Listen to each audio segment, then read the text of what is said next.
a nuestro magíster Carlos Salvador Pérez, y a quien también tenemos ya su presencia y le damos la más grata bienvenida. Para empezar este evento, pedimos al ingeniero Carlos Calderón Sedano, jefe de la Dirección de Gestión Docente, por favor, inicie con unas palabras para inaugurar este evento. Ingeniero, por favor, muy buenos días. Buenos días, Armando, gracias. Buenos días, estimado equipo de gestión docente. Buenos días, magíster Carlos Salvador. Buenos días, estimados y estimadas colegas. Es grato encontrarnos nuevamente con ustedes por este medio. Definitivamente las cosas cada vez están cambiando. Justo recordábamos con algunos colegas que hace un año, cuando empezó todo este tema de la pandemia y cuando hacíamos las clases todavía de manera presencial, muchos de los colegas nos preguntábamos, ¿y en qué salón voy a dictar las clases, no? Y ahora esa pregunta ya quedó de lado y ahora nos preguntamos probablemente, ¿cuál es el link para mi clase, ¿no? Entonces, está cambiando. Definitivamente nosotros el año pasado nos hemos enfrentado a un reto mayor.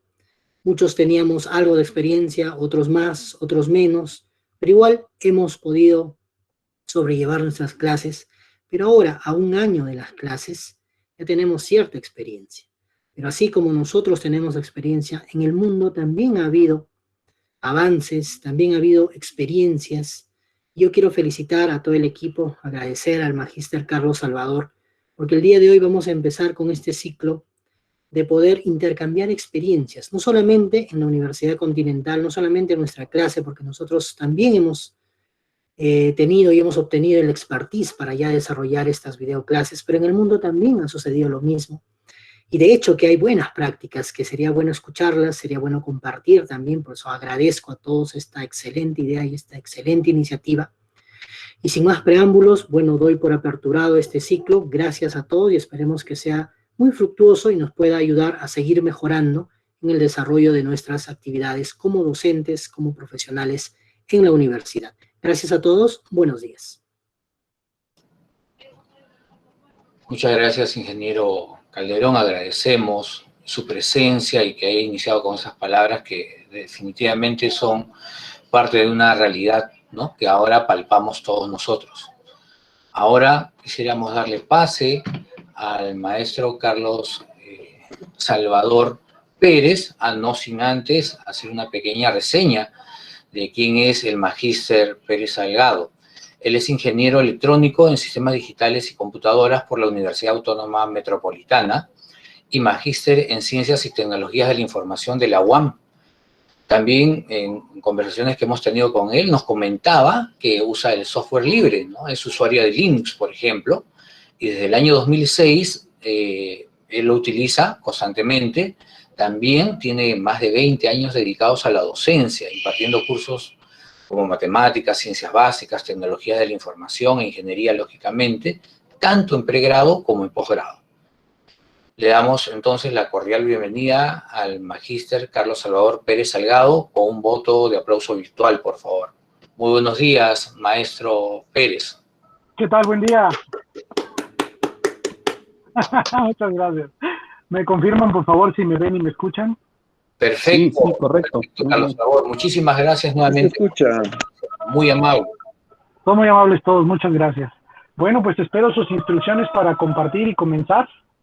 Sí, le pedimos por favor, Carlos Salvador, que puedas iniciar la charla como más te plazca, por favor, con toda la libertad. Ok, entonces un segundito.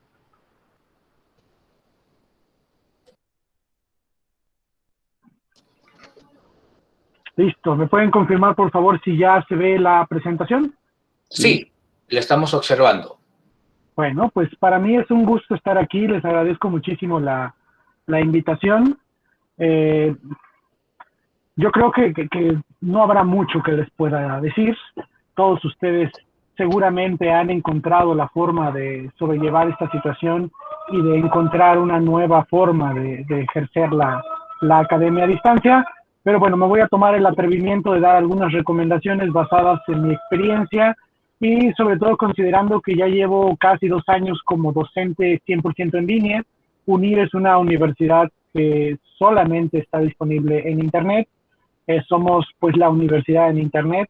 Nuestra visión es convertirnos en la número 1 de América Latina.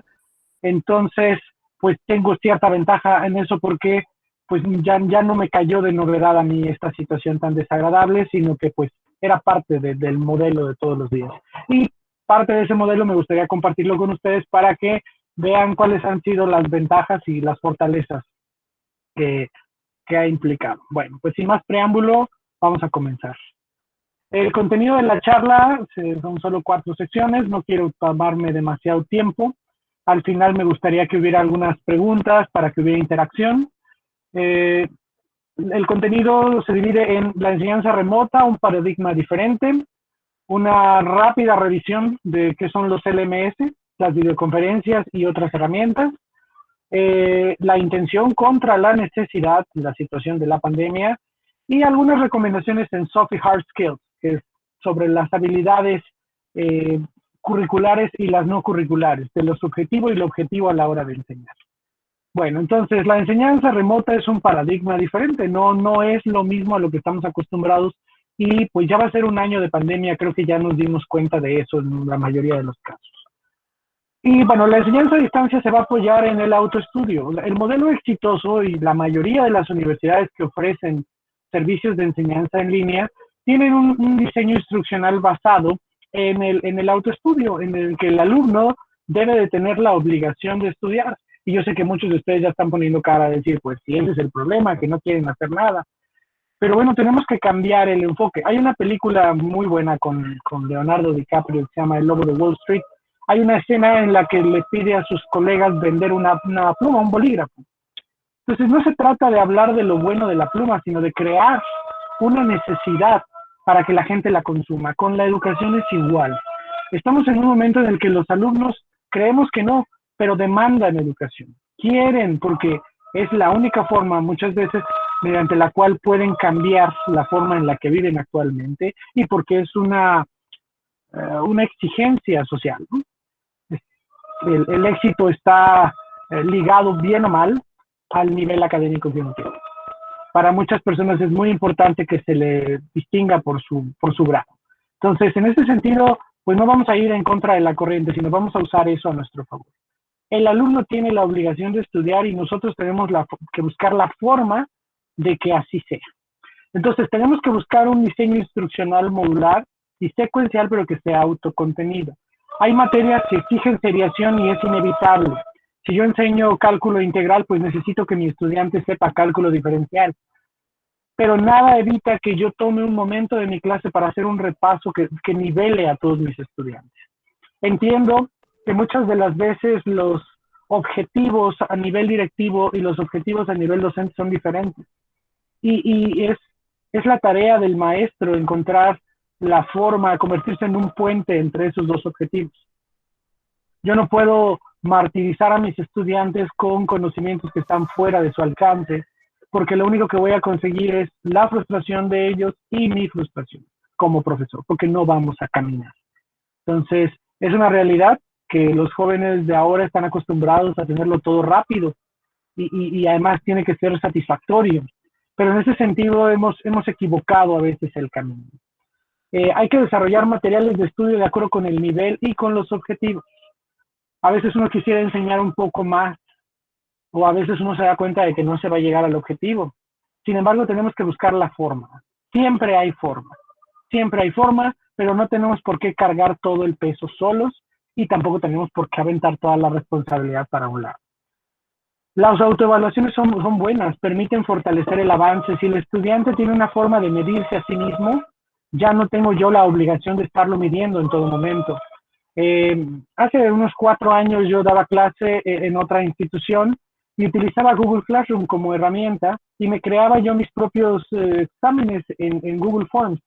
Más allá del examen oficial, estas autoevaluaciones daban puntos, tenían intentos infinitos, pero la idea era que los puntos que daban eran poquitos, pero el alumno se veía, pues le convenía hacer los tests porque de ahí iban a salir algunas preguntas del examen. Entonces yo tenía, como decimos acá, yo mataba 2 pájaros de una sola pedrada porque pues el alumno estudiaba y al mismo tiempo pues me ahorraba yo un poco de tiempo porque ya tenía reactivos listos para el examen. Entonces, era un incentivo para el estudiante hacer las autoevaluaciones y estadísticamente, mientras más autoevaluaciones hacía, mejor salían los estudiantes al final. Entonces, hay que orientar la evaluación a la integración de actividades y de evidencias. Ya en un modelo a distancia, ya el día a día de la clase, el te paso lista, el ponme atención porque yo estoy hablando, ¿dónde estás? No veo tu cámara, ya no tiene sentido. Si el estudiante quiere estar en pijamas, si el estudiante quiere ponerse los audífonos y escuchar música, es responsabilidad del estudiante. O sea, tenemos que despaternalizar esa situación. Los padres, los clientes como tal, alumnos, no están comprando un capataz. Nosotros tenemos que decirle, este es el objetivo, este es el camino, lo tienes desde el principio. No hay ningún vicio oculto. Todo es visible desde el día 1. Y yo te voy a ayudar a caminarlo. No me voy a convertir en quien te pone una barrera, quien te lo hace complicado, no. Yo te voy a ser esa persona que cuando necesites una ayuda, aquí voy a estar. Tenemos que empezar a soltar ese rol que tiene el profesor como el núcleo, como el centro del modelo de enseñanza para que se convierta en un satélite. El estudiante es quien tiene que transitar. El contenido es lo más importante, no nosotros. Yo no quiero que el alumno me recuerde a mí, yo quiero que recuerde la transformada de Fourier. O sea, de eso se trata. Entonces, si uno se lleva buenos recuerdos del profesor, pues qué padre. Si me odiaban mis estudiantes, pues ni modo. Lo importante es que aprendieron algo de mí y que ese era mi objetivo, porque ese era mi trabajo y soy un profesional. Ese es el pensamiento que nosotros tenemos que ir construyendo y no va a ser de la noche a la mañana. Entonces hay que integrar varios niveles taxonómicos de Bloom. Hay que prevenir el plagio. Las actividades tienen que ser tareas que para ustedes como docentes también sean interesantes. Si nosotros pedimos a todos los estudiantes una monografía cuyo único nivel taxonómico es el conocer, pues va a ser increíblemente aburrido de leer, porque voy a leer 60, 80, no sé, 150 veces lo mismo, exactamente lo mismo. Voy a encontrar, obviamente, similitudes, porque el alumno también se va a ver tentado a, lo único que me piden es la definición de algo, bueno, pues no está de más que yo lo copie de algún lugar. Esa es la realidad. El plagio se da en la medida en la que nuestras actividades lo permiten. Pero si nosotros ponemos un problema de casos en el que hay que resolver una situación, ya es más difícil que haya un plagio. Yo puedo plantear un problema matemático que necesita, no sé, los conceptos tal vez del teorema de Pitágoras, de la mediatriz, si es de otra materia de literatura, por ejemplo, bueno, pues las corrientes literarias tienen varias obras, varios autores. No tiene que ser que el que a mí me guste, puede ser cualquiera de ellos. Los elementos que hacen al romanticismo están presentes en todas las obras. Entonces, en ese sentido, nuestro diseño de tareas, nuestro diseño de actividades tiene que favorecer el aprendizaje, la creatividad, que nosotros podamos calificar, porque si no, no nos va a dar tiempo, y que cuando leamos esas actividades sea interesante para nosotros, para que nosotros conozcamos un poco más del pensamiento de nuestros alumnos, algo más crítico, menos expositivo. La información está en todos lados, tenemos que aceptar que en esta década ya la gente no tiene que saberlo todo. Muchas veces va a encontrar la respuesta buscando en Google, toma el teléfono, le pregunta y listo, ¿no? Entonces, la enseñanza, la educación tiene que ir orientada a otro esquema. En México tenemos algo que se llama competencias, que todavía se usan en el nivel básico. El alumno debe de saber hacer las cosas, no solamente debe de conocer. Entonces, nuestras actividades van a ser el espacio idóneo para ejercitar esos distintos niveles de la taxonomía de Bloom y prevenir también el plagio. Bueno, tenemos que contar con exámenes adecuados, que sean sólidos, pero que sean variados. Si nosotros hacemos un examen en línea, el examen por su naturaleza y ahora que están a distancia, debería de ser irrelevante si el alumno tiene o no quien lo ayude. Tal vez ustedes, yo por ejemplo en la maestría lo viví, yo tuve exámenes para llevar a casa. El examen no era trivial.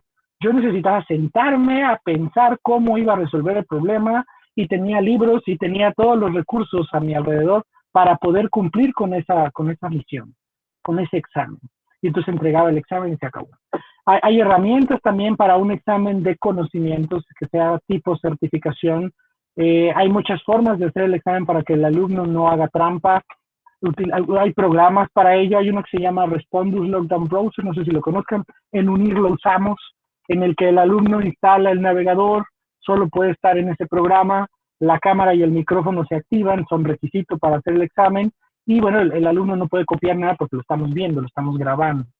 Entonces, ese es en el enfoque más tradicional. El otro que les digo, pues es un examen cuyo contenido es irrelevante que yo tenga dónde copiar o no, porque las preguntas no se trata de ir a buscar información, sino de usar la información para proporcionar una respuesta.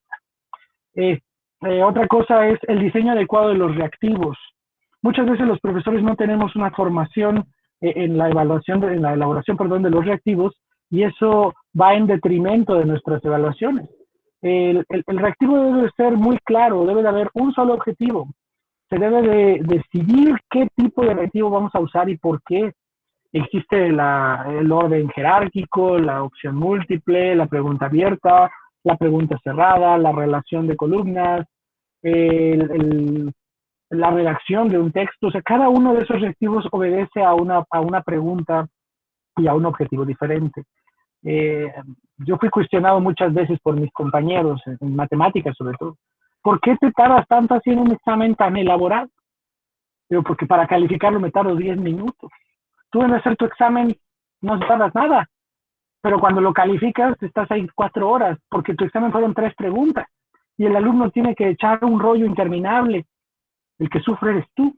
En cambio, con mi examen yo lo hago una vez a la ingeniería, lo hago una vez y lo mejoro cada ciclo, pero a la hora de calificar casi se califica solo. Entonces ya no me toma ni el tiempo de hacer eso. Ahora, yo entiendo que hay diferencias. En la universidad privada, cuando he dado clases en privada, es muy difícil que se me permita a mí dar una solución y el alumno se autoevalúe. En la universidad pública, cuando he estado en la universidad pública, yo dejo una lista de problemas de tarea, yo las resuelvo, comparto la solución después de un tiempo y el alumno tiene la obligación de autocorregirse. En realidad, el alumno que le interesa estudiar, otra vez con el incentivo de que de ahí se va a sacar el examen, hace lo posible por hacer todos los problemas. Cuando llegan al examen son los mismos problemas con otros números, pero el escenario es el mismo. El alumno que copió o pagó para que le hicieran la lista de ejercicios, pues solo perdió su tiempo y su dinero, porque no vino de memoria el mismo problema, o la naturaleza misma del problema impide que se aprenda de memoria. Es demasiado complejo para hacerse de memoria. Hay que tener puntos claves para el desarrollo del examen o del problema que permitan su solución. Entonces, los reactivos se tienen que diseñar bien.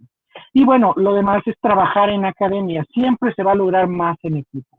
Si nosotros trabajamos solos y contracorriente, pues vamos a tener una experiencia más impráctica que si lo hacemos en equipo. Si tenemos varios profesores en matemáticas que damos lo mismo, o en historia, pues entonces nos sentamos a platicar. ¿Qué quejas tienes tú de tus alumnos, de tu trabajo? O mejor aún, maestro de matemáticas, ¿qué quejas recoges de mi trabajo como maestro de inglés?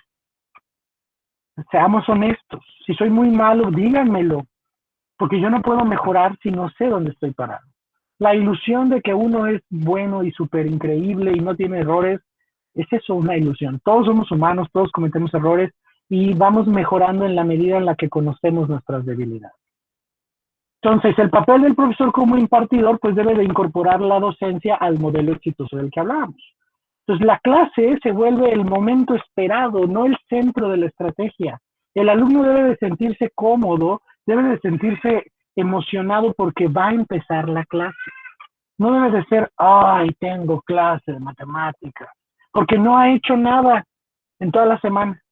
En cambio, si existe un contenido que él debe estudiar, tareas con las que él debe cumplir, tal vez la clase se vuelva ese momento en el que el profesor aclare las dudas, en el que el profesor resuelva un problema o me explique cosas transversales en las que yo vea la aplicación del concepto que está en los contenidos. Entonces, el maestro ya no debe de preocuparse por eso que está ahí, ya lo leíste. Yo ya me grabé explicándolo y ahí está el video. Este momento de la clase es para expandirlo. Ya hablamos del teorema de Pitágoras, ahora voy a resolver este problema que estuvo en una olimpiada de no sé qué y involucra este edificio, esta calle, bla, bla, bla, bla, bla. Entonces los ingenieros tenían que poner este puente y tenían que hacer esto y no encontraban cómo, pero era muy fácil porque teníamos estos elementos. Entonces de esa forma se vuelve más interesante. Los jóvenes ahora sí preguntan, ¿y eso para qué? Yo les puedo compartir mi experiencia como profesor en nivel básico. Yo tuve padres de familia que preguntaban, ¿y eso de qué le va a servir a mi hijo? Entonces yo siempre les decía, mire, pues si su hijo va a heredar su negocio y va a vender, no sé, telas, pues tal vez el cálculo no le va a servir, tal vez, no sé. Digamos que no se va a sentar a hacer derivadas todos los días, pero puede optimizar cosas. En lugar de tantear, puede buscar modelar el comportamiento de su negocio. Él va a poder hacer una gráfica y dependiendo de la gráfica va a poder aproximarla y entonces va a poder buscar el máximo, el mínimo y proyectar situaciones. Y más allá, si no quiere cosas como esas tan técnicas, por lo menos saber matemáticas le va a hacer cambiar las cosas. Saber ciencia va a prevenir que él se crea cosas como que la Tierra es plana, aunque haya videos en YouTube. YouTube ha mostrado que es muy fácil propagar una mentira cuando la gente es ignorante. El ser humano está diseñado, tiene los cables conectados para cuestionarse el mundo, pero también estamos programados para aceptar mentiras reconfortantes en lugar de verdades duras. Entonces, en ese sentido, nosotros tenemos que crear en nuestro estudiante ese interés por saber, ese interés por ser como nosotros, por tener esa diversidad de conocimiento. Yo puedo ser el mejor maestro de inglés, pero a mis estudiantes tengo que proyectarles un poco más. Un día tienen que ver que yo también sé matemáticas, o que yo también sé literatura española o francesa, o sé un poco de biología. Porque para el estudiante, aunque nosotros no lo queramos aceptar, nos convertimos en modelos de rol. No es lo mismo que el abogado esté borracho tirado en la esquina. Que el maestro está borracho tirado en la esquina es todo un acontecimiento social. Entonces, en ese sentido, hay que utilizar esa inercia, esa influencia para algo positivo. ¿Vale? Entonces, hay que elegir la forma más conveniente para la interacción. No se trata de llevar la clase a la casa porque eso va a fracasar. Yo no puedo buscar el control del grupo, que todo el mundo esté presente, que yo vea sus caras conectados, porque o me concentro en dar la clase o me concentro en ser capaz. Entonces, en ese sentido es, señores, ustedes saben si quieren o no. Aquí está la información, aquí están los temas, aquí están los objetivos, aquí está lo que se tiene que cumplir. El que se quiera engañar se engaña solo. Tarde o temprano la verdad siempre prevalece. Pues yo lo que les ofrezco como profesor sería el discurso, ¿no?, que le vamos a dar al estudiante, es la oportunidad de aprender los temas que están marcados y para qué me van a servir. ¿Qué harás con ellos? Tú sabrás. Entonces, en este sentido, nosotros tenemos que buscar un enfoque integral. Entonces, hay que ofrecer al estudiante... ¿Qué pasó? Carlos Salvador, quisiéramos hacerte una pregunta, porque hay varios docentes que nos han estado escribiendo. No sé si podrías resolver una. Sí, o si quieres al final todas. La idea es atender todas, pero como tú me digas. Sí, mira, justo nos acaban de lanzar una pregunta el profesor Carlos Arroyo Casas y nos dice, ¿qué tiempo, según tu experiencia, es la más adecuada para el desarrollo de una clase virtual exitosa?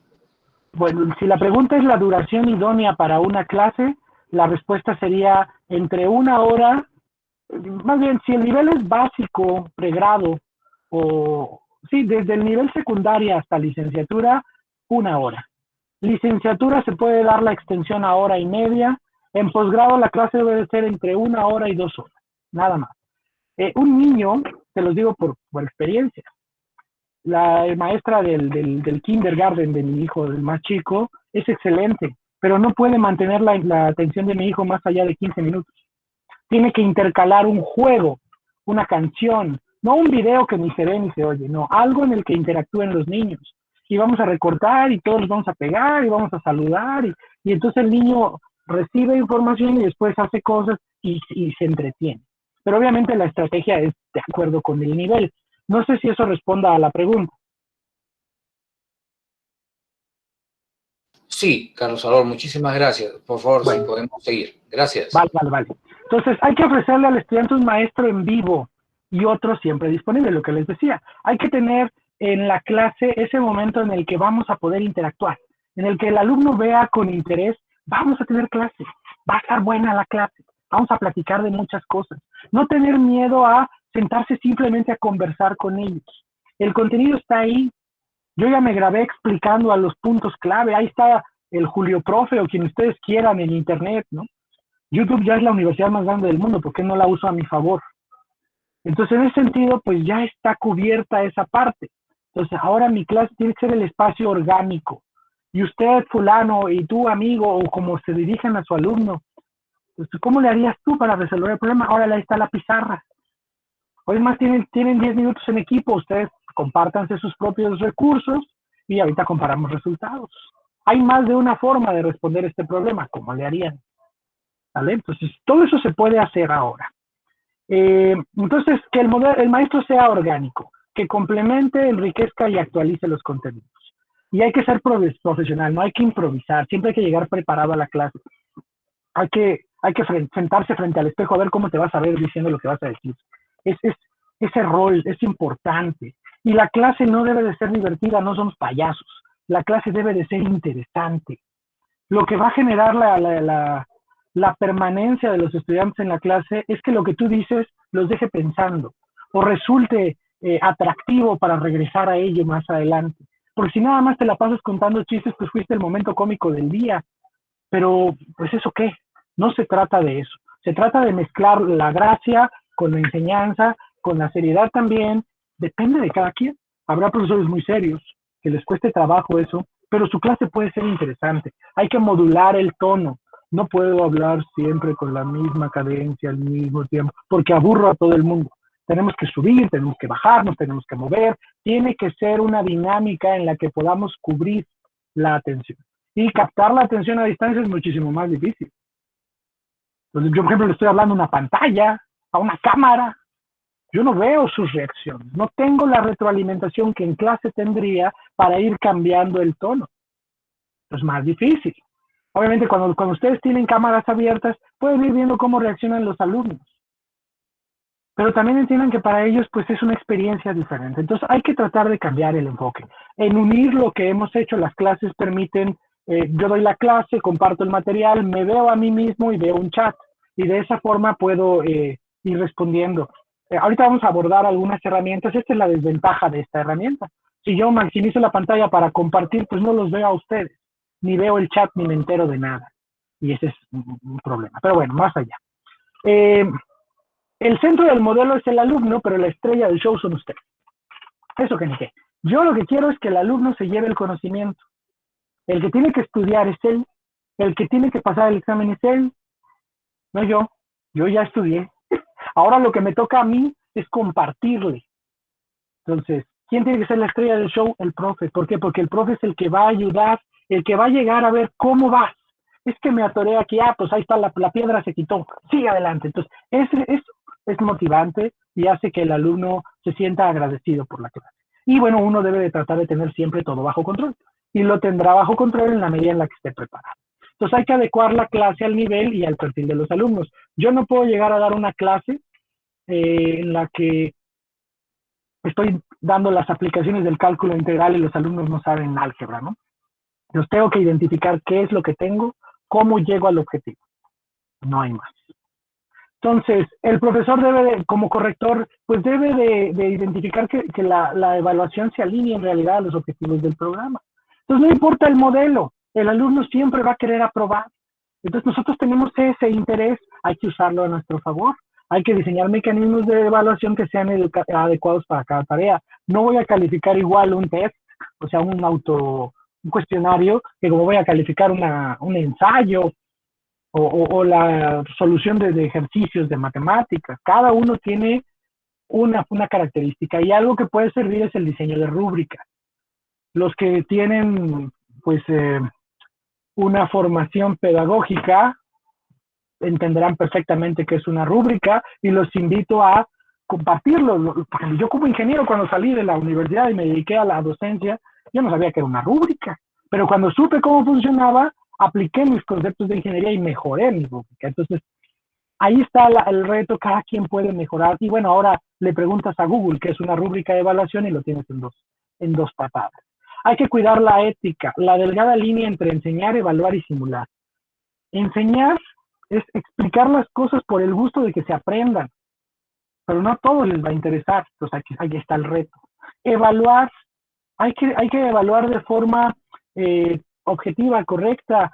En algún momento de la vida era, imagínate que yo soy el dueño de una empresa y te contrato maestro de escuela, porque toda tu vida has sido maestro y tienes experiencia, para que capacites a mi personal. Y entonces, terminando el curso, en lugar de que me entregues un equipo de gente capacitada, me entregas una lista de gente reprobada. Y me dices, es que tú has reprobado, nadie aprendió. Y entonces yo te voy a preguntar, pues yo no te contraté para que me los calificaras, te contraté para que los capacitaras. Entonces, en ese sentido no les tengo que regalar la calificación. Mi objetivo no es este. Mi objetivo es que aprendan. Yo tengo que buscar la forma de que pasen de no saber a sí saber. Entonces, ¿cómo? Bueno, muchas formas. Yo puedo decir, a ti te interesa aprender para realizar una tarea, a mí me interesa que aprendas porque es mi trabajo. Entonces, vamos a ayudarnos para llegar mutuamente a ese punto. De nada me va a servir a mí reprobarte y tú tener que volver a tomar el curso o perder el trabajo. Como el alumno sería reprobar el año y atrasarte, ¿no? Entonces, cuidado. Y tener mucho cuidado con la simulación. No sea en Perú, en México, desde que la educación es gratuita, y lo digo sin pelos en la lengua, tenemos muchas escuelas que son una simulación. Los maestros simulan que enseñan, los estudiantes simulan que aprenden, se paga para obtener la nota y la sociedad sistemáticamente es más ignorante. Tanto así que pues los grados empiezan a ser necesarios. Eso es una medida directa, ¿eh? En la medida, antes un licenciado era capaz, ahora ya quieren maestría y doctorado para lo mismo que hacía el licenciado. Es decir, que hay un problema, ¿no? Pero bueno, ese es otro tema que será tratado en otro momento, si quieren lo platicamos más adelante. Toda experiencia académica enseña. No hay por qué penalizar sin piedad al alumno. O sea, si se equivoca en una tarea, que no signifique eso el fin de la materia, que el castigo sea reprobar y estar perdido. No. O sea, hay que dar oportunidades. Se está aprendiendo. Y uno aprende de sus errores. Si uno no se equivoca, no aprende. Si uno por la vida no se cae, nunca se levanta. Y eso no tiene sentido. Hay que calificar forma y fondo. Hay que calificar la ortografía, el uso correcto del aparato crítico, que se conozca la estructura de los documentos, para qué sirve el texto informativo, para qué sirve el texto científico, porque ahora el medio escrito se ha convertido en nuestro medio de presentación. Si yo como profesor sé que mi ortografía es mala, pues entonces empiezo a trabajar en eso. ¿Con qué calidad moral voy a calificar al estudiante su ortografía si yo no sé escribir? Entonces, no me debe de dar pena no saber. La ignorancia se cura estudiando, eso es lo bueno, ¿no? Y se tiene que calificar el fondo. Si está lleno de taches y mala ortografía, pero el fondo es correcto, pues no le voy a reprobar por eso. Lo voy a penalizar en calificación, pero para ello diseñé una rúbrica. Porque yo no soy el maestro de redacción, tal vez soy el maestro de informática. Entonces, el alumno tiene los conocimientos de informática, pero escribe terrible. Es penalizado en su tarea, pero no por eso reprueba. Entonces, hay que buscar siempre alcanzar las metas. Y bueno, al final del día, las competencias del estudiante son el objetivo. Yo siento que el alumno sepa y sepa hacer y lo sepa transmitir, tal vez dependerá del objetivo de cada una de esas actividades. La investigación es importante y también el aparato crítico es importante. En estos días todo se investiga en línea. Hay que enseñar a los estudiantes dónde buscar. O sea, nosotros no podemos reclamarle al alumno que siempre busca mal o que se lo copia del rincón del vago si no le hemos enseñado que hay otros lugares. Entonces, en clase, comparto pantalla, vamos a investigar sobre este tema. Obviamente, uno como profe ya lo tiene trabajado, pero la experiencia que el alumno se debe llevar es que fuimos, buscamos, obtuvimos, redactamos, generamos el aparato crítico y el producto de la clase fue un documento de 2 páginas, si ustedes quieren, pero hubo un principio, un desarrollo y un cierre. Tiene que haber una estructura. Entonces, hay que prevenir, detectar y erradicar el plagio. Ahora más que nunca se plagia como no se tiene una idea. Yo he tenido alumnos del Perú incluso, que hablamos por teléfono y le digo, ¿sabes qué? La tarea tal la plagiaste. No es verdad, y se enojan mucho. Y bueno, del Perú y de todos lados, pero bueno, hago la mención porque pues, la mayoría de ustedes son de Perú. Y le digo, ¿pero es que te copiaste y pegaste? No, yo nunca eso. A ver, y muestro el párrafo original, el párrafo cooperado, le digo, esto es lo que me reporta el maestro. Ah, bueno, tal vez sí, bueno, pero es que así se hace una tarea, o sea, no voy a escribir todo yo. Entonces, es una cuestión de el uso y la costumbre. Si el maestro no lee, no revisa, y solamente dice, ah, sí, 10, 8, pues el alumno se acostumbra. Y el profesor podrá decir, es que es más trabajo para mí. Pues ese es el trabajo. Ese es el trabajo. La docencia no es para todos. Es como cuando el médico se desvela o se pone en riesgo su vida para atender al paciente. Ay, es muy cansado. Pues ese es el trabajo. Eso es lo que devenga el salario. Entonces, hay que tener amor por esta profesión. Y bueno, hay que conducirse siempre con respeto y jamás humillar a nadie. No sé, allá en México, híjole, nos hemos metido al aula gracias a la enseñanza en línea y esas actitudes del profesor sin escrúpulos, del profesor misógino, de la maestra grosera, porque es igual, se ha hecho evidente.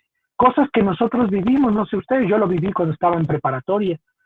Tuve un maestro o dos que eran groseros, pero pues se toleraba, porque pues a mí no me dijo, ¿no? Pero ahora ya se ve, se visibiliza, como dicen ahora, se hace evidente el problema. Entonces, pues que no sean ustedes, ¿no? Los que tengan ese problema. Entonces, hay que cuidar las habilidades transversales. Entonces, hay que llevar la ingeniería a la docencia. Pues yo soy ingeniero, aporto eso. Debo de implantar un enfoque de mejora continua y de calidad. Utilizo el ciclo de Deming, ¿no? Entonces, tengo que planear, hacer, revisar, actuar y someter mi esquema a un enfoque de mejora en todo momento. Nunca voy a alcanzar la perfección de mi proceso, pero todos los días voy a trabajar en ello. La filosofía japonesa, yo tengo la piedra y empiezo a darle filo y filo y filo y filo al acero hasta que se convierte en una katana. No se trata de hacerlo súper bien, se trata de no dejar de hacerlo y cada vez hacerlo mejor y mejor y mejor hasta que la katana corte. Entonces, es igual. Si yo siempre tengo que resolver el mismo problema, entonces algo anda mal en mi proceso. Necesito revisarlo. Cuando uno hace las cosas bien desde el principio y las diseña para que se resuelvan solas, ya no tiene que volver a resolver el mismo problema, tiene que resolver otro. Entonces, ahí está el reto. Que el tiempo se consuma en la preparación, no en la acción. O sea, yo preparo las cosas para que se ejecuten bajo mi supervisión. No que yo tenga que estar ahí en todo momento haciéndolo, porque entonces trabajé doble. Trabajé en preparar y trabajé en hacer. Y después voy a trabajar en verificar. Eso no es un liderazgo objetivo, ni positivo. Hay que distribuir y delegar. Los alumnos tienen que hacer su parte. Y yo tengo que hacer la mía. Hay que llevar la pedagogía, suena chistoso, pero es la pedagogía de la docencia, ¿no? Hay que evaluar adecuadamente, establecer reglas claras y acatarlas. Si yo digo desde el principio que voy a calificar de una forma, pues voy a calificar siempre igual. No puedo cambiar el enfoque. Y bueno, el ejemplo siempre vencerá el concepto. Si yo hago las cosas como quiero que se hagan y siempre tengo un ejemplo o muchos para aplicar la idea, generaré un aprendizaje más significativo que dar el concepto nada más. Una vez, como coordinador académico, yo le preguntaba a un aspirante de profesora de matemáticas, ¿me puede explicar el binomio al cuadrado, por favor? Ah, sí, claro, y el cuadrado del primero, luego el producto, ¿verdad? Ah, muy bien, ¿y por qué? ¿Cómo que por qué? Sí, ¿por qué da eso? Pues es que así es de la fórmula, a ver, me queda clarísimo, pero ¿por qué dice lo que dice?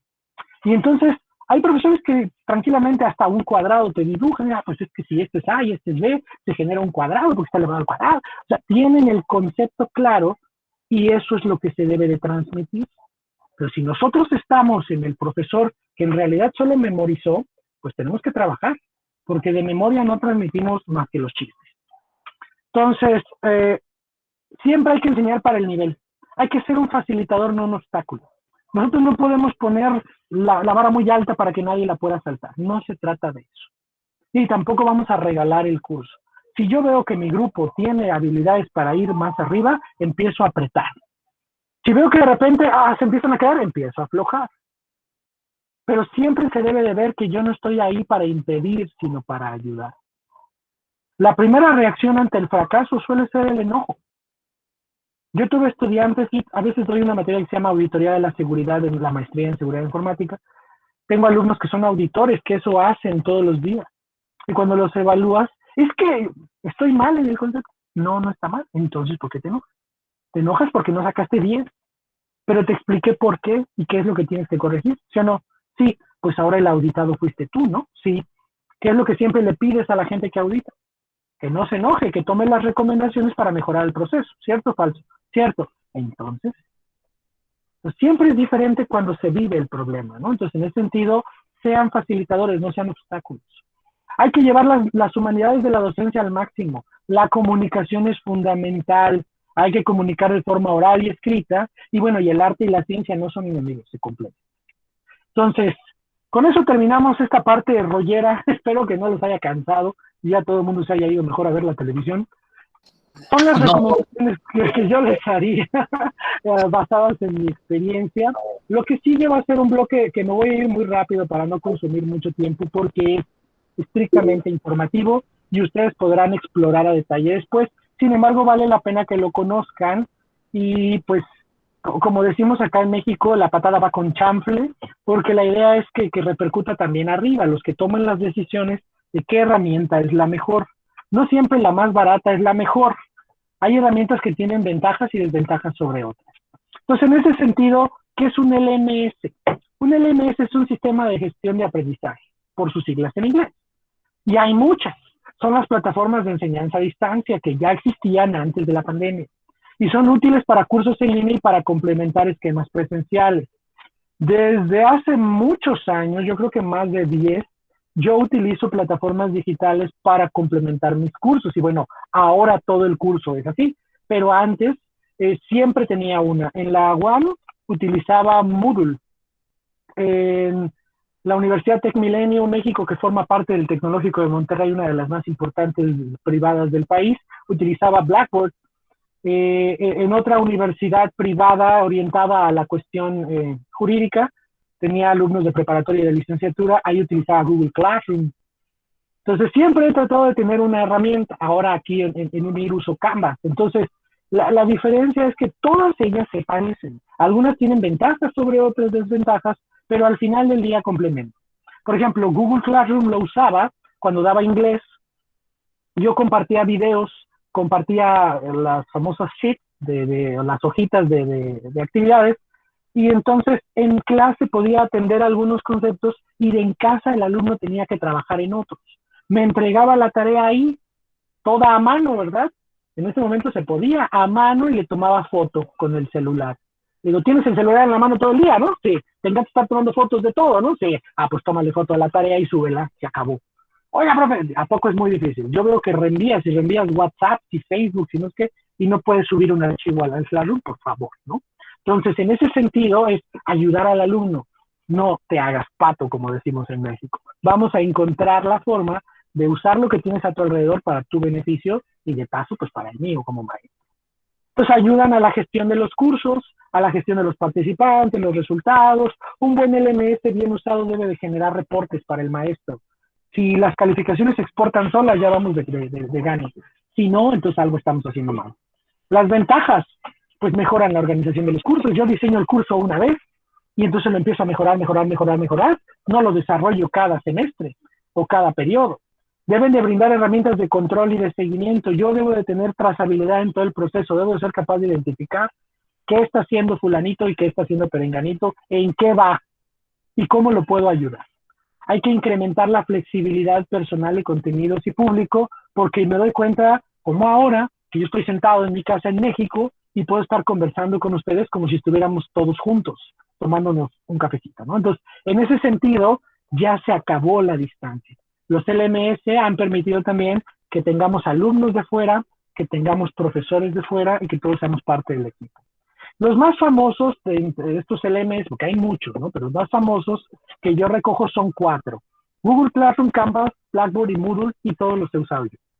Google Classroom, que no sé si es el que usan ustedes, dado que parece que tienen G Suite, por eso usamos Meet, etcétera, pues integra la tarea con textos, audios, fotos, videos, y es muy fácil. El alumno puede usar el mismo Google Doc como instrumento de entrega, aparte es una herramienta colaborativa. Yo como profesor puedo revisar quién escribió qué párrafo y cuándo. Entonces es una herramienta fantástica. Si yo los pongo a hacer en equipo un trabajo, una redacción de un texto, pues entonces me voy a dar cuenta en qué momento lo escribió. Se tardó 2 horas en un párrafo y en 15 minutos me escribió 5 hojas, pues de dónde la copió, ¿no? Que si un elemento del equipo no hizo nada.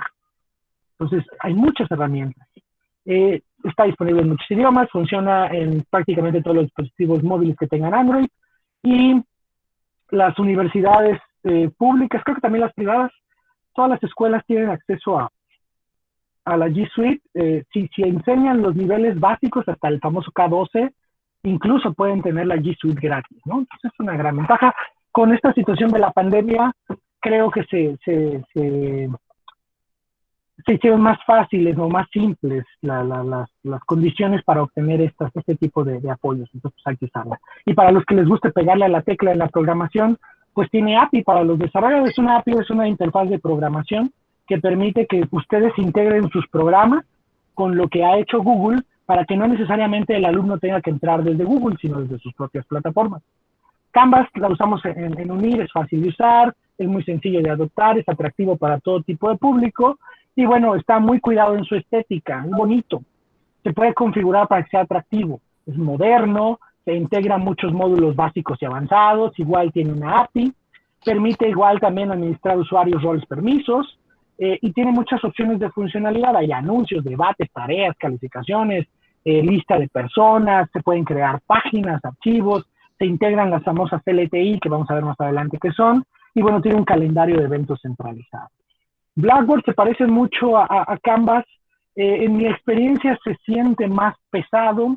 La navegación puede ser una pesadilla si la gente que lo está administrando no ha tenido el cuidado. Es como necesitar un destornillador y que te traigan todo un equipo de dados con matraca y todo. Pues sí, lo voy a poder resolver tal vez, pero la herramienta es demasiado compleja. O sea, no necesito todo eso para resolver el problema que yo tenía. Entonces, puede ser una gran herramienta, pero también se puede perder uno entre tantas cosas. Entonces, eso es bueno y malo a la vez. Se puede utilizar para hacer comunidades de aprendizaje más allá de solamente generar cursos. Y bueno, se paga, ¿no? Hay que pagar una licencia y normalmente la compañía a la que le pagamos se encarga de ayudarnos con todos los problemas técnicos. Y bueno, ya trae su propia herramienta de videoconferencia que se llama Collaborate. Moodle es el más espartano. Moodle es el de los entusiastas del software libre. Yo como linuxero les puedo decir que pues Moodle para mí es una belleza.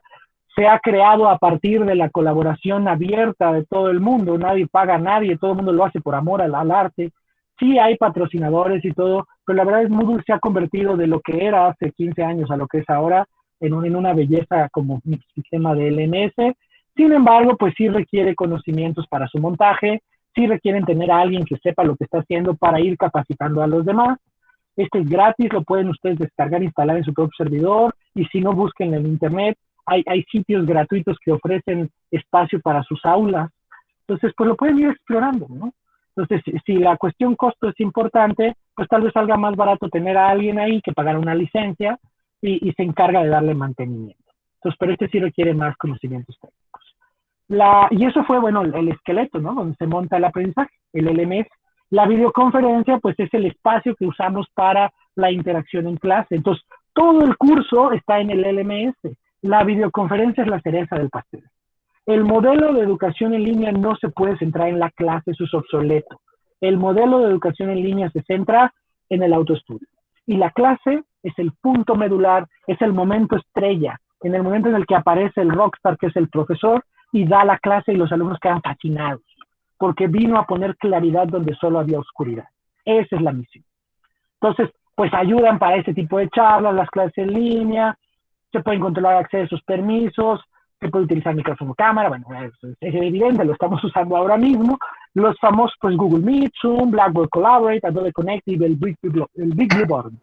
Google Meet, que es el que estamos usando ahora mismo, bueno, pues está integrado con la G Suite, tiene la singularidad de tener 250 participantes como tope y 49 en pantalla a la vez. Francamente, tener 49 personas en pantalla a la vez no tiene sentido. Busca dónde está Wally, no tiene caso. Acceso desde aplicaciones móviles, escritorio, portátil, eso está muy bien, se pueden generar subsalas. Está la famosa pizarra virtual del Jamboard, que puede ser útil. Yo la usé con mi hija chiquita, su maestra nos pidió ir al Jamboard. Interesante, pero pues requiere una curva de aprendizaje para que el alumno no se enfrente de plano a una pizarra en la que no sabe ni qué tiene que hacer. Permite participantes internos y externos. En la cuestión técnica hay cancelación de ruido en la nube. Es una herramienta bonita, pero tiene algunas desventajas como la que les acabo de decir. No permite la compartición de documentos per se. Por ejemplo, ahorita yo estoy compartiendo una pantalla y eso no es práctico. Yo no veo la interacción que ustedes tienen conmigo por tener maximizada la ventana, mostrar en pantalla completa, ¿no? Zoom se parece mucho, pues fundamentalmente es gratis, tiene algunos planes de pago que aumentan las funciones. En mi experiencia es un poco más fácil de usar, la interfaz es más agradable, pueden estar hasta 500 personas y puede haber hasta 1000 espectadores. Zoom es más potente en ese sentido. Ya no me voy a detener mucho porque si no los aburro nada más. Collaborate se integra con Blackboard y otros LMS, y para no hacer el cuento largo, tiene las mismas características que los otros, pero la ventaja es que yo puedo descargar la grabación casi al instante. Tardará unas 2-3 horas, cuando mucho, en procesar el video, dependiendo del tamaño, pero el alumno puede descargarse la grabación. La desventaja es que durante la clase uno se ve ahí en la esquina inferior izquierda de la pantalla, pero cuando ya ves la grabación ya no apareces tú, solo te escuchas y se ve pues la presentación o lo que se haya compartido. Adobe Connect es una relación amor-odio la que tengo con Adobe Connect. Adobe Connect me parece fantástico. En Unir lo utilizamos hasta ahora, ya vamos a cambiar, pero Adobe Connect te permitía hacer un montón de cosas. Cambiar la interfaz, pasar a un pod para ver un video, cambiar a otro para regresar a la presentación, separar en equipos, hacer encuestas. Era una chulada. La desventaja que tenía es que pues Adobe compró lo que antes era Macromedia y pues cuidó mucho el Flash. Entonces todavía su cliente fuerte depende de esa tecnología. Ya se han hecho esfuerzos para cambiar a HTML5, pero bueno, por ejemplo, yo en Linux no podía compartir mi escritorio, necesitaba abrir una máquina virtual para instalar ahí Windows y ahí poder compartir la pantalla, aunque sí podía desde Linux unirme a las sesiones, compartir contenidos. Mientras mi clase no dependiera de compartir la pantalla, no había problema, porque yo podía tener las cosas pregrabadas, armada una presentación y nunca requería compartir la pantalla como tal. Y bueno, había videos, imágenes, documentos PDF, incluso presentaciones PowerPoint. La verdad es que es una aplicación muy completa, muy interesante. Y bueno, Big Blue Button es el hermano rebelde del equipo. Esto está abierto igual que Moodle, de código abierto, soportado por la comunidad Linux. Se parece a Adobe Connect en muchas funcionalidades. La última vez que lo usé no era bonito, pero era funcional. Entonces, francamente, no sé si ha cambiado, no lo he revisado, pero muy probablemente sí. Pero bueno, ahí está otra opción para los entusiastas. Vayan a explorar Big Blue Button. Hay opciones de pago, pero fundamentalmente la de código abierto está disponible. Bueno, ya para ir cerrando, porque si no nos aburrimos todos. En la intención contra la necesidad, y aquí pues vamos a hacer un momento de reflexión. Las clases en línea no se planearon, se impusieron. La necesidad llevó el aula a la casa. Profesores, directivos, padres y alumnos se vieron obligados a estudiar a distancia. Esa es la realidad. Nadie estaba preparado. El cambio ha sido duro y ha sido rápido. Entonces no hay que ser autoflagelantes, no hay que castigarse a sí mismos por los errores cometidos. Mejor hay que aprender de esos errores. Hay que buscar la forma, como lo hacían ustedes en el salón, hay que buscar la forma de llegarle al alumno. Cada semestre es otra oportunidad de empezar desde cero. No se tiene por qué cometer el mismo error, hay que cometer otros. Hay que hablar con los estudiantes, jóvenes o señores, o lo que aplique, dependiendo del nivel, o niños. Yo no estaba preparado para este cambio y no tengo miedo de decirlo, yo no puedo saberlo todo, nadie lo sabe todo. Pero si ustedes me ayudan, juntos construimos. ¿A ustedes les interesa pasar mi materia? Quiero pensar, ¿no? Pues sí. ¿Ustedes quieren aprender, no? Sí. ¿Quieren jugar? ¿Quieren estar divertidos? A los niños, sobre todo, ¿no? Sí. Pues vamos a trabajar juntos, ¿no? El profesor de educación física, imagínense, el profesor de educación física, cuando le da clase a mis hijos, es increíble, nos pone a bailar a todos. Encuentra la canción exacta, él se pone a brincar como loco, nos pone a jugar a todos. Ya te vi, no estás brincando, ¿eh? O sea, ha buscado la forma, y ahí estamos los papás, yo acá moviendo la panzota y todo, pero es la parte divertida de pues integrarse en el aprendizaje. Hay papás que se van a integrar, hay papás que no. La clase no es para ellos, es para los jóvenes. Si los alumnos son de licenciatura, centrarlo en el conocimiento. Entonces ya ahí están los problemas. ¿Cuántos llevan? No, pues ninguno. ¿Por qué? ¿Cuál es el más difícil? El 4, pues vamos a hacer el 4. Y le vamos a agregar, ay no, y miren, qué fácil fue. Oiga, pues no es todo difícil, pues órale, tienen 10 minutos en lo que voy por mi cafecito y quiero ver la respuesta. El primero que lo haga tiene un punto. Ah, sí, un punto ficticio. Pero finalmente hubo incentivo ahí para trabajar. Hay que acercarse a los alumnos. Siempre hay que mantener la barrera del respeto y del profesionalismo, pero hay que acercarse. Lo bueno de esta situación, creció el conocimiento colectivo de las herramientas digitales, la necesidad acelera el desarrollo de la enseñanza a distancia. Eso no va a cambiar, ya se marcó un parteaguas. Lo malo, se acentúan las deficiencias de los modelos educativos centrados en la clase y se evidencia la imposibilidad de sostener la escolarización fuera de la escuela. Hay maestros muy malos en el aula, pues así de malos son a distancia, esa es una realidad, y no por eso están condenados al fracaso. Su coordinador tiene la obligación de darse cuenta y subsanarlo. El equipo de academia tiene la obligación de darse cuenta y subsanarlo. El maestro debe de ser lo suficientemente humilde como para decir, bueno, pues si me lo están diciendo es por algo, hay que cambiar. Y bueno, cuando digo que se acentúan las deficiencias, pues nos hemos metido a la intimidad del salón. Hemos visibilizado el problema en el aula, eso es lo muy malo, pero qué bueno que lo vemos. Hemos encontrado profesores y alumnos groseros, con mala actitud y alto nivel de frustración. En México circularon varios videos de los alumnos que le reclamaban encarecidamente a la maestra que los ponía a buscar fuentes, y ese era un término legal. ¿Por qué? Pues porque el alumno es ignorante. Pues el defecto del profesor, asumir que el alumno sabía. Siempre es mejor abordar un enfoque de, tal vez ustedes ya lo sepan, pero para los que no, esto es una referencia bibliográfica y se usa así, ¿verdad? Perdón por aburrir a los que ya lo sabían, pero bueno, más vale estar todos en el mismo terreno. Los alumnos siempre te lo agradecen. Yo no puedo como profesor insultar, usar malas palabras, mostrar frustración. Va a haber alumnos que lo van a captar y va a haber otros que no. Mi respuesta no puede ser, ay, claro, fulano, es que tú tienes problemas, o sea, no puedo estallar. Yo no soy su cuate ni su papá, soy su profesor, mi trabajo es ser paciente, y aunque el alumno sea muy difícil, yo no pierdo el control porque soy profesional, soy zen en ese sentido. Entonces, hay que tener en cuenta que estamos segregando también a los grupos vulnerables a partir del acceso a medios digitales. La gente que no tiene dinero para conectarse a internet o no tiene internet, pues se está quedando sin educación. El analfabetismo asociado a la tecnología está creciendo. Y bueno, muchas veces se quiere sobrecompensar las carencias de la clase con herramientas electrónicas. Tener 19 herramientas diferentes para mi clase solo hace la clase complicada. Porque el alumno ya no sabe qué sigue. ¿En qué vamos? ¿En qué herramienta estamos? O sea, no me fui al baño, regresé y ya están haciendo otra cosa. No. O sea, algo simple, 2 herramientas, 3 cuando mucho, y ya son muchas, pero que la clase tenga un objetivo, un desarrollo y un fin bien definido, bastante predecible para que el alumno sepa por dónde va la historia. Y bueno, muchas veces saturan de herramientas y aparte se usan mal. ¿Por qué? Porque o no las sé usar o porque me la impusieron y nunca me capacitaron. Entonces, pues si ese es el caso, ni modo, me pongo yo a estudiar para resolverlo. Y bueno, muchas veces también el problema es la obsesión de continuar con el modelo anterior.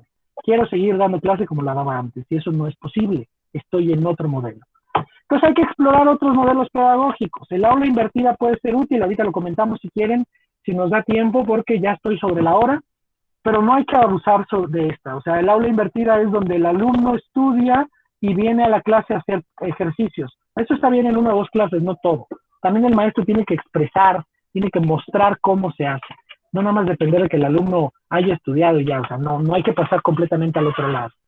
Y bueno, el alumno debe de recuperar la obligación de construir el conocimiento, hay que fomentar el autoestudio. Yo no puedo obligar a la gente a aprender, eso es un mito. Y el maestro debe de ser para el alumno la persona que resuelve la duda, quien inspira y quien motiva. ¿Cómo quiero ser? No cómo no quiero ser. Y bueno, la actitud es fundamental. La combinación de soft y hard skills, lo objetivo y lo subjetivo a la hora de enseñar. Las hard skills, es el nombre que ahora le dan, a las habilidades duras, a los conocimientos obtenidos mediante formación. Yo estudié ingeniería, sé matemáticas, física. Entonces, esas son mis habilidades duras. Mi ingeniería es en sistemas electrónicos, como quieran decir. Bueno, pues yo sé eso. Entonces está medido, evaluado, certificado. Ok, eso es mi currículum, es la base que integra mi campo profesional. ¿Pero qué marca la diferencia? Pues mis hard skills como docente, pues tengo además formación, aunque sea mental, en principios de pedagogía, estilos de aprendizaje, tipos de personalidades, habilidades digitales. Hay mucho. A mí me encantaría tener otra oportunidad de platicar con ustedes, pero ahí hay un modelo muy bueno de cuatro cuadrantes para identificar la personalidad de cada quien. Ayuda mucho a la hora de enseñar, ¿no? La verdad es que sí. Esos son hard skills, habilidades duras, cuantificables. Y además vienen las soft skills. Estas soft skills o habilidades blandas son lo que te hace ser diferente. Una habilidad social, interpersonal, que aunque seas el superdoctor, seas súper sencillo y amable, que tengas habilidades que son subjetivas, difíciles de cuantificar. Se utilizan mecanismos indirectos, psicológicos para ver esas habilidades. También se pueden estudiar, aprender y mejorar. O sea, no es de que ya naciste así, no. Tú lo vas construyendo. Y el soft skill de un docente no es menos importante que el hard skill. Yo puedo saber muchas matemáticas y no tener nada de empatía con los alumnos, ni inspirar respeto, ni inteligencia emocional, enojarme por todo, tomármelo personal. Así no funciona. Pero tampoco al revés. Yo puedo ser un pan de Dios y no saber multiplicar. Entonces, tiene que haber una combinación. Entonces, las soft skills del docente pues son tolerancia, respeto, negociación e inteligencia emocional, lo que va a mantener el ambiente tranquilo, agradable. Creatividad, comunicación, gestión del tiempo y liderazgo, ahí me comí una coma, disculpe. Esto va a permitir que fluya. Ética, actitud positiva y flexibilidad. La evaluación es para medir cómo avanzamos, no para penalizar. Manejo del estrés, trabajo en equipo e iniciativa. Siempre tendremos trabajo, siempre tendremos plazos que cumplir. Ni modo, hay que buscar la forma. Y bueno, cierro con un chiste rápido. Una disculpa si me colgué un par de minutos más de lo esperado. Nosotros vamos a pensar, ¿no?, que empieza el curso y todo el mundo está listo, pero en realidad están dormidos. Entonces, tenemos que pasar de lo de abajo a lo de arriba. Les agradezco mucho por su atención. Hay que incentivar en nuestros alumnos el interés por lo que estamos trabajando. Y bueno, con gusto atenderé todas sus preguntas. Gracias por aguantar toda la hora. No, Carlos Salvador, muchísimas gracias primero a nombre de todos los docentes, de verdad. Ha sido muy dinámico y he estado aprendido y creo, dice mucho el hecho de que hemos comenzado 30 y ahora hay casi 60 docentes, y eso quiere decir que ha estado muy dinámico. Tenemos varias preguntas. Sabemos que el tiempo también nos juega en contra, pero quisiéramos absolver algunas. Por ejemplo, el profesor Roberto Castillo nos pregunta cómo evaluar sin tener que presumir en la copia de manera virtual, ¿no? ¿Cómo hacer eso? Hay un ejemplo. Por ejemplo, yo tengo una materia, esto es posgrado, pero lo podemos trasladar, ¿no? Es auditoría de la seguridad, ya lo había comentado. Hay una tarea que pide hacer una auditoría, que cuáles son los pasos y todo. Si yo oriento la tarea a, explícame los pasos de la auditoría, ¿qué elementos debe de tener? Todos me van a entregar la misma tarea, todos. Porque lo que me van a entregar es una monografía de cómo se hace una auditoría. Si yo por otro lado digo, ustedes van a plantear una empresa ficticia con estas características, un organigrama basado en esto, quiero que hagan el plan de la auditoría. Tienen un mes, son tantas personas, me tienen que determinar 2 hallazgos no conformes, 2 conformes, 2 no conformidades menores, tienen que tomar en cuenta los controles de esta lista, elegir 4 y hacerme todo el informe. Y después redactarme el informe ejecutivo. Entonces, cada tarea va a ser diferente. Si yo encuentro 2 empresas idénticas con los mismos controles, con las mismas cosas, evidentemente hay copia. Si tengo 114 controles en la norma, es muy poco probable que los alumnos elijan los mismos. La probabilidad se vuelve las permutaciones, bueno, las combinaciones, ¿no? 2 a la 114 ahí, es una potencia, ¿eh? Entonces se vuelve muchísimo más complicado. Si les pedí 4 controles, pues 4 a la 114, ¿no? Entonces, no sé si quede resuelta la pregunta así. En la medida en la que yo diseñe la actividad para que sea aplicar lo que se hace, va a ser más difícil que el alumno copie porque va a ir de por medio el planteamiento original de cada uno de ellos, la creatividad para resolver el problema. Carlos Salvador, quisiéramos que compartas ahora si pudieras frente a frente, para como se ha quedado la última PPT, Claro. por favor, sí, para estar con tu imagen, nos agradaría mucho poder conversar un poquito. En realidad estamos en virtual, ¿no? Pero conversar, por decirlo de alguna manera, frente a frente, ¿no? Frente a frente. Mira, tenemos otras preguntas también, por favor. Hace un momento, la profesora Catherine también nos estaba, Catherine Poembape nos estaba diciendo por el chat que en realidad muchas de estas habilidades blandas, soft, en realidad deberían ser hard o son hard, ¿no? ¿Qué opinas sobre eso? El nombre de hard y soft es algo que se le ha dado por la dificultad que representa su medición. Esa es la realidad. O sea, una soft skill contra una hard skill al final también se estudian, se pueden obtener y todo. El detalle es que durante muchos años ha sido considerado que ese es el valor agregado que tú tienes como profesional. Pero ahora con los nuevos cursos y todo lo que se implementa, se trata de convertir en parte de la currícula básica. Sin embargo, es difícil medir la inteligencia emocional de las personas. En un test yo no puedo garantizar que Armando va a reaccionar de una forma a un problema y que, por usar cualquier nombre de los que están aquí, ¿no? Y que yo, Salvador, voy a reaccionar a otro. Entonces, son situaciones las que lo marcan. Todos ustedes han tenido jefes y varios trabajos. Han tenido el jefe a todo dar, que siempre está ahí para apoyarlos, y también han tenido el jefe que nada más está para gritarles, que parece que están en una junta interminable que no tiene ningún propósito porque no se ve estructura. Esa es una soft skill del jefe que no hay.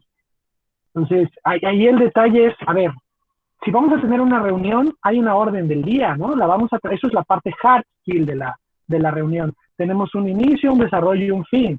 Hay objetivos que se tienen que cumplir y el soft skill es lo transitamos de forma positiva. Entonces, creo que sí hay una diferencia marcada y está relacionada con cómo medirlo. Y Carlos Salvador, también nos dicen qué opinas sobre lo que se hace en clase se debe evaluar necesariamente. ¿Qué opinas sobre esa frase?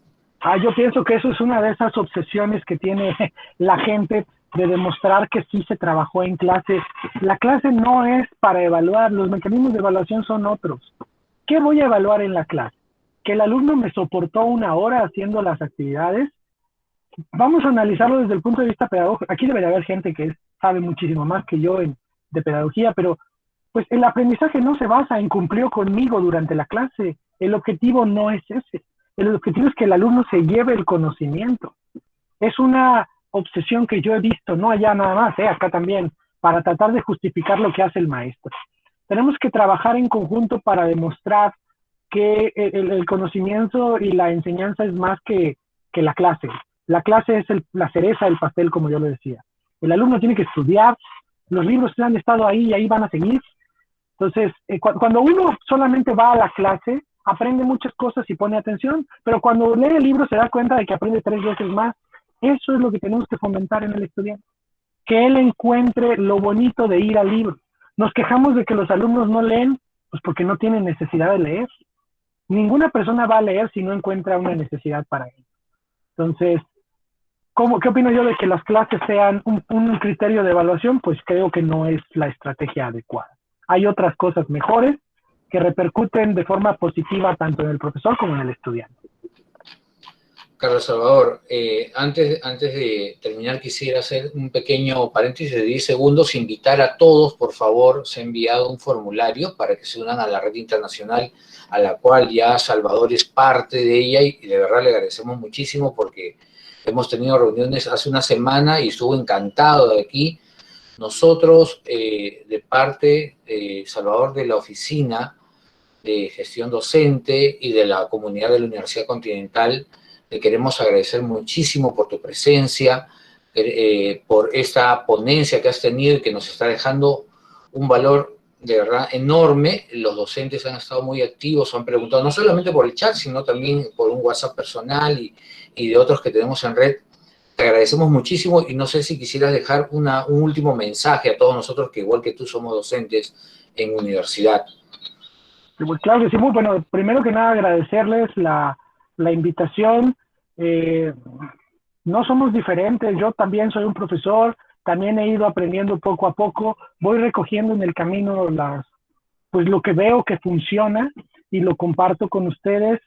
Los invito a que hagan microenseñanzas, no sé si conocen el término, se juntan por profesores, se dan clase entre ustedes, 5 minutos por profesor, los demás se observan a sí mismos, anotan las deficiencias, las comparten, las discuten todos juntos y mejoran.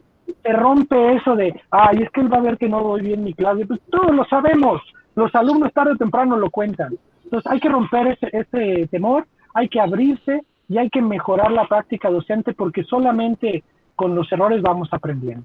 Y bueno, les agradezco mucho y que la fuerza los acompañe. Ese sería el mensaje de cierre.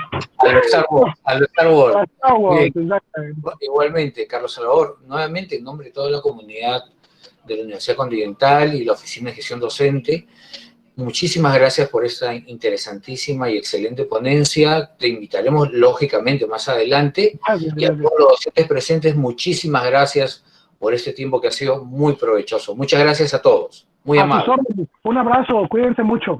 Gracias. Igualmente, muchas gracias a todos. Y por favor, únanse al formulario, inscríbanse por favor para tener una red internacional de docentes.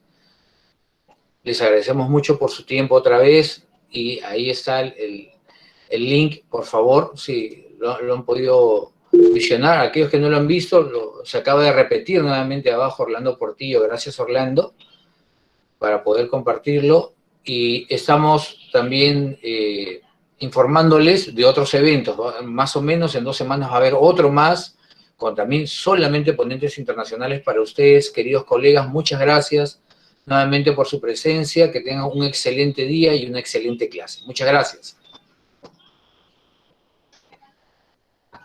Saludos a todos, muy amables. Gracias.